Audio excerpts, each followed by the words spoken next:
好，來繼續來看中華和美一個大不倒的太太，騎機車經過一間人家厝，結果這戶人家所飼的烏狗衝出來，一直甲吠。大不倒的太太驚到嘰嘰叫，差一點仔剎車。這太太真生氣，講已經互迄隻狗仔虐過10外屆咯。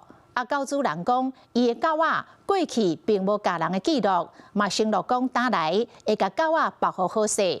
也毋過中華縣動物防疫所看這個影片，確認這狗仔有虐人的事實，講會甲狗主人罰款上懸15000塊。一位騎車小姐準備轉去，雄雄一隻烏狗衝出來亂吠，會驚到嘰嘰叫個險啊摔倒。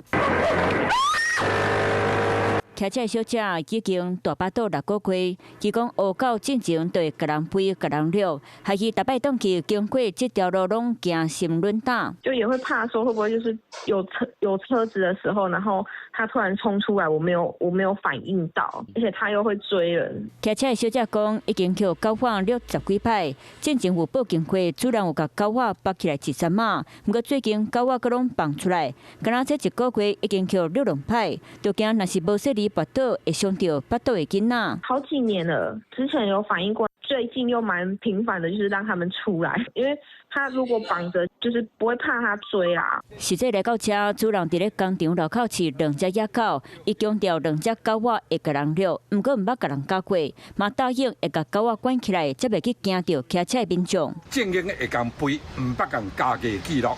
我盡量甲關起來做。哦，盡量關起來。盡量甲關起來做。